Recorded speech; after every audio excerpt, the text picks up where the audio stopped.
Saya mengajak kita untuk membaca bagian firman Tuhan dari Matius pasal 13 ayat 18 sampai ayat yang ke-23. Demikian firman Tuhan. Matius pasal 13 ayat 18 sampai ayat yang ke-23. Karena itu dengarlah arti perumpamaan penabur itu. Kepada setiap orang yang mendengar firman tentang kerajaan sorga, tetapi tidak mengertinya, datanglah si jahat dan merampas yang ditaburkan dalam hati orang itu. Itulah benih yang ditaburkan di pinggir jalan, benih yang ditaburkan di tanah yang berbatu-batu. Ialah orang yang mendengar firman itu dan segera menerimanya dengan gembira. Tetapi ia tidak berakar dan tahan sebentar saja. Apabila datang penindasan atau penganiayaan karena firman itu, orang itu pun segera murtad. Yang ditaburkan di tengah semak duri ialah orang yang mendengar firman itu, lalu kekhawatiran dunia ini dan tipu daya kekayaan menghimpit firman itu, sehingga ia tidak berbuah. Yang ditaburkan di tanah yang baik ialah orang yang mendengar firman itu dan mengerti, dan karena itu ia berbuah. Ada yang 100 kali lipat, ada yang 60 kali lipat, dan ada yang 30 kali lipat. Demikian firman Tuhan. Yang berbahagia ialah mereka yang mendengar firman Allah dan yang memeliharanya. Amin. Ibu Bapak yang kekasih dalam Tuhan, kalau membaca bagian nas ini, kita teringat akan visi GKE, visi strategis, yaitu terwujudnya warga GKE yang misioner. Misioner artinya berakar, bertumbuh, dan berbuah. Saudara-saudara, hari ini kita berbicara tentang 3 kata kerja ini. Berakar, bertumbuh, dan berbuah. Saya kira ini menjadi refleksi yang baik untuk kita melihat kembali pada bagaimana pengalaman bersama kita di gereja yang kita cintai ini. Pengalaman pelayanan, pengalaman pengabdian, pengalaman kita mencintai gereja yang sungguh-sungguh diberi berkat oleh Tuhan kepada kita. Saudara-saudara yang kekasih, akar itu bagian dari tanaman yang sangat penting. Bagian dari pohon yang terletak di bawah dan tidak kelihatan. Tetapi yang luar biasa adalah akar yang tidak kelihatan ini menentukan yang kelihatan. Ini menarik, saudara-saudara. Sesuatu yang tidak kelihatan, tetapi ia sangat menentukan dari yang kelihatan. Saudara-saudara, akar juga mempunyai berbagai ciri.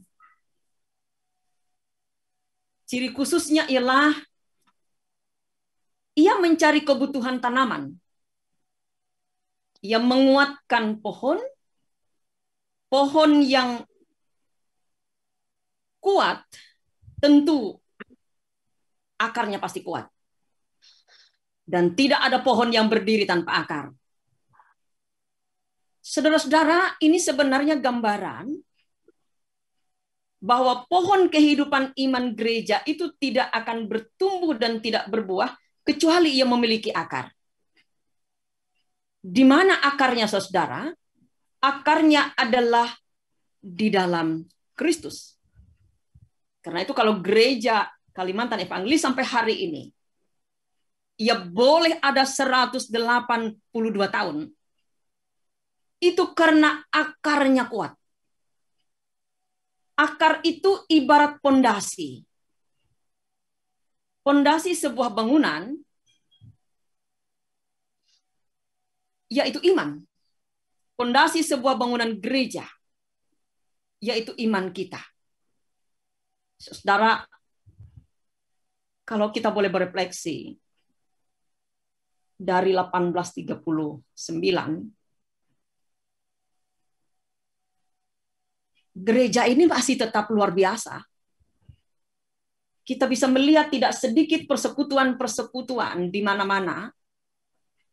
Itu sebentar datang, sebentar lenyap. Pada saatnya ia boleh menjamur, tetapi saatnya dia kemudian seperti saat musim jamur, ketika musim jamur berakhir, maka ia tidak lagi menjamur. Tetapi gereja Kalimantan Evangelis dengan segala dinamikanya, dengan segala tantangannya, ini di mana letaknya saudara? Akarnya. Kita boleh bersyukur karena iman, kepercayaan orang Kristen, terutama pengikut Kristus dalam gereja Kalimantan Evangelis, kecintaan terhadap gereja Kalimantan Evangelis, ini wujud akar, yaitu iman yang kuat, yang membuat mereka selalu ada dan bertumbuh sampai hari ini. Saudara-saudara yang kekasih, memiliki akar yang kuat berarti hidup intim dengan Yesus. Kita mensyukuri sampai hari ini. Kita percaya bahwa seluruh warga GKE, mereka hidup dengan intim di dalam Yesus. Mungkin memang kadangkala kita merasa lelah iman, lemah iman. Tetapi kita tetap berada dalam Kristus. Memiliki akar yang kuat berarti hidup hanya bergantung pada Tuhan. Tidak mudah goyah, walau diterpa badai kehidupan. Ia akan lakukan itu. Amin. Ibu bapak saudara-saudara, tidak hanya saat kita letih lemah, tetapi saat kita berdinamika dalam bergereja pun, ketika kita goyah, ketika kita dilanda goncangan, tetapi kalau akar itu kuat, iman itu kuat, maka seluruh warga jemaat akan terus menjadi kuat. Saudara-saudara, inilah yang dikatakan iman yang tidak kelihatan, tetapi yang menentukan kehidupan kita yang kelihatan.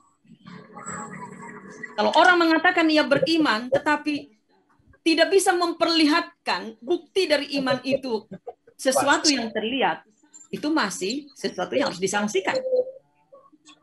Dalam nas kita dikatakan, iman yang tidak berakar itu disebut sebagai benih yang ditabur. Jatuh ke tanah yang berbatu-batu, orang yang menerima firman dengan gembira, tetapi tidak berakar. Saudara-saudara, firman Tuhan itu nutrisi. Kalau orang makan, hanya makan saja tanpa vitamin, tanpa nutrisi dari makanannya, itu tidak akan menambah kekuatan baru bagi tubuhnya. Apalagi di tengah pandemi seperti ini. Kalau kita tidak mendapat nutrisi yang cukup, tubuh kita mudah sekali diserang. Ibu bapak yang kekasih, karena firman Tuhan adalah nutrisi itu, yang memberikan pertumbuhan pada iman, agar memiliki kekuatan yang kokoh pada kehidupan orang percaya, kehidupan gereja, maka ia pasti menghasilkan pertumbuhan yang baik dan menghasilkan buah yang lebat. Iman bagi gereja itu ibarat akar yang memberi kekuatan pada gereja untuk bersaksi, untuk bersekutu, dan untuk melayani. Jadi Ibu Bapak, iman kita inilah yang membuat kita mencintai GKE. Iman inilah yang membuat kita bersaksi dalam pekerjaan dan pelayanan kita. Dan iman yang kokoh dan kuat inilah yang membuat kita mampu melayani setiap orang dengan segala. Karena tanpa akar yang kuat, gereja tidak akan bertumbuh dan berbuah. Ibu Bapak, yang kedua, kata kerja yang kedua ialah bertumbuh. Akar yang kuat dan sehat akan menghasilkan pertumbuhan. Gereja harus bertumbuh dalam pengenalan akan Kristus pada firman Tuhan dan bertumbuh dalam pelayanan bersama. Memang, saudara, tidak ada pertumbuhan yang instan tentu. Dan tidak ada pertumbuhan yang mendadak. Semuanya berproses. Dalam proses inilah pertumbuhan diperhadapkan dengan tantangan dan pergumulan. Dalam nas kita, benih yang ditaburkan di pinggir jalan adalah orang yang mendengar firman Tuhan, tetapi tidak masuk ke dalam hatinya. Sehingga iblis merampasnya. Ibu Bapak yang kekasih, ini sebenarnya gambaran juga kepada kita yang tidak menganggap penting firman Tuhan. Tidak menjadikan firman Tuhan sebagai sesuatu yang sangat utama. Kita memang bisa mendengar. Kita memang suka mengucapkannya. Tetapi mungkin kita kurang mempraktekannya. Dan ini yang dikatakan benih yang ditabur di pinggir jalan, dia memang bisa tumbuh, tetapi cepat sekali ia akan hilang, dirampas. Artinya ia tidak kuat pertumbuhannya karena berbagai tantangan dan pergumulan.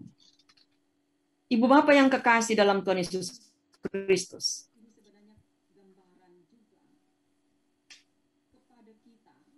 yang berikutnya adalah pertumbuhan itu adalah sebuah kehidupan yang terikat terus-menerus dalam hubungannya dengan sumber kehidupan, yaitu Yesus Kristus. Jadi berakar, bertumbuh, sekali lagi ketika berakar kuat, maka ia akan bertumbuh. Tetapi pertumbuhan, jangan lupa, meskipun akar itu kuat, tetapi jika firman Tuhan yang merupakan nutrisi, merupakan vitamin untuk pohon itu bisa berbuah dan bertumbuh, jika tidak menjadi pegangan sungguh-sungguh, maka mudah sekali ia akan dirampas. Hilang sia-sia. Mungkin kita berefleksi, saya pikir kita harus melihat bahwa pandemi ini di satu sisi adalah berkat. Kenapa dia berkat, saudara? Karena ia mengikat kita dalam keluarga kita. Ia membuat kita bersatu lagi. Bayangkan, saudara, kita jalan harus berpikir, kalau terlalu jauh kita pikir, apalagi sekarang, sudah ada pembatasan-pembatasan. Ini akan membuat kita lebih banyak berada di rumah bersama dengan keluarga. Ketika awal-awal pandemi, saudara, kita semua sibuk, semua jenis masakan, semua jenis resep, kue dan lain-lain, itu kita coba semua. Ya, kita bisa kehabisan modal karena itu. Saudara, ini kesempatan kita untuk menjadi berakar dan berlai yang membuat kita mampu menghadapi tantangan. Dan GKE ada karena firman Tuhan menjadi pedomannya. Ibu Bapak Saudara, saatnya ibadah mandiri itu menjadikan kita semakin menguatkan keluarga, menguatkan iman dan pengharapan kita, baik secara pribadi maupun keluarga. Yang berikut, saudaraku yang kekasih, berbuah. Buah adalah akibat dari pertumbuhan. Sebab pertumbuhan tanpa buah adalah percuma. Ya, Tuhan katakan, kalau kemarin tentang pokok anggur yang benar, hari Minggu, ranting-rantingnya tidak berbuah, itu harus dipotong, itu harus dibakar, karena itu tidak berguna. Tetapi yang lainnya bisa dibersihkan. Ya, kalau dibersihkan itu artinya masih punya pengharapan. Tetapi jika ia kering dan layu, itu sangat sama sekali tidak berguna. Bapak yang kekasih, buah adalah akibat dari pertumbuhan. Sebab pertumbuhan tanpa buah adalah percuma. Dan ini yang diharapkan. Dalam Nas, mereka inilah ibarat benih yang ditabur di tanah yang baik. Mereka mendengar firman, mengerti, sehingga berbuah lebat. Mereka inilah yang menjadikan firman sebagai dasar kehidupannya sehingga berbuah walau tidak sama banyaknya. Ya, artinya saudara, tidak semua pohon itu berbuahnya sama. Kan? Tidak semua kita itu juga berbuahnya masing-masing, berbuahnya beda. Ada yang sekian kali lipat dalam nas kita, ada yang 100 kali lipat, ada yang 60 kali lipat, ada yang 30 kali lipat. Ini mau membedakan bahwa ya Tuhan tidak menganggap bahwa yang banyak itu yang luar biasa, yang sedikit itu tidak luar biasa. Tetapi bagi Tuhan adalah berbuah. Sebesar apapun, sebanyak apapun buah itu. Yang penting, ia berbuah. Karena berbuah menandakan bahwa akar itu telah menyalurkan nutrisi, firman Tuhan yang kuat itu, kemudian ia membuat pertumbuhan, dan pertumbuhan itu menghasilkan buah. Ibu Bapak, nas yang kemarin itu yang membuat saya pikir kita harus berbicara lagi soal pohon. Berbicara lagi soal contoh dari bagaimana sebuah pohon berakar, bertumbuh, dan berbuah. Ibu Bapak, berbuah berarti memberi arti, menikmati dan hidup dalam keselamatan, serta mengerjakan lewat tindakan seperti penabur benih. Nah, Ibu Bapak, ketika sang penabur menaburkan benih, ini menarik, ada contoh dalam Alkitab yang sangat luar biasa, bahwa setiap orang yang menabur sambil menangis, maju ya, setiap orang yang menabur dan maju sambil menangis, ia akan pulang membawa berkas-berkasnya. Artinya Ibu Bapak, tidak ada seorang penabur itu mundur meskipun ia harus menangis. Kita memang mungkin bisa menangis ketika dinamika perjalanan hidup kita terlalu berat. Ketika persekutuan kita mengalami tantangan. Tetapi tidak ada seorang penabur itu mundur. Ia terus jalan maju. Dan orang yang seperti itu dikatakan, ia akan pulang membawa berkas-berkasnya. Gereja kita 182 tahun. Dalam dinamikanya, ini harus terus tabur benih. Dan yakin pasti akan berbuah. Ibu Bapak, ketika kita tidak berbuah, maka kata Tuhan, potonglah pohon itu. Dan buanglah ke dalam api. Inilah diibaratkan benih yang jatuh ke semak duri. Orang yang mendengar dengan baik firman Tuhan, tapi karena tidak berakar kuat dan bertumbuh dengan baik, maka kekhawatiran melanda, keinginan akan kekayaan mempengaruhi kehidupan, sehingga mereka tidak berbuah, gagal menjadi pengikut Kristus yang sejati. Saudara-saudara, kekhawatiran dan keinginan daging ini sangat dominan, membuat pertumbuhan menjadi tidak seperti yang dikehendaki. Itu digambarkan seperti benih yang jatuh ke semak duri. Ibu bapak, Saat ini pukul 9. gereja adalah penabur benih. GKE penabur benih. Yaitu Injil atau kabar sukacita bagi kehidupan. Penabur yang bertugas untuk menghadirkan tanda-tanda kerajaan Allah di tengah-tengah dunia ini.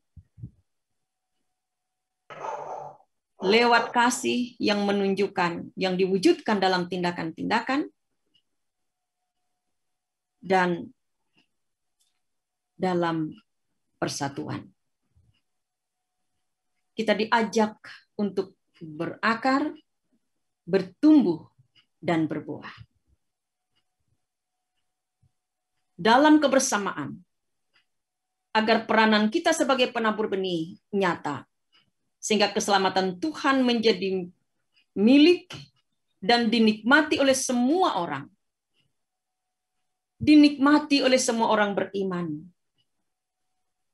Dan dilihat buahnya. Ada semboyan yang selalu kita ucapkan tentang reformasi gereja. Ecclesia Reformata Semper Reformanda. Gereja yang telah dibaharui selalu membaharui dirinya. Kalau kita mau berakar, bertumbuh, dan berbuah, maka kita harus terus membaharui diri setiap hari. Dan kita harus terbuka terhadap pembaharuan terutama dari Allah yang mendamaikan. Itulah akar yang memberi pertumbuhan sehingga kita menghasilkan buah. Tuhan Yesus memberkati kita. Amin.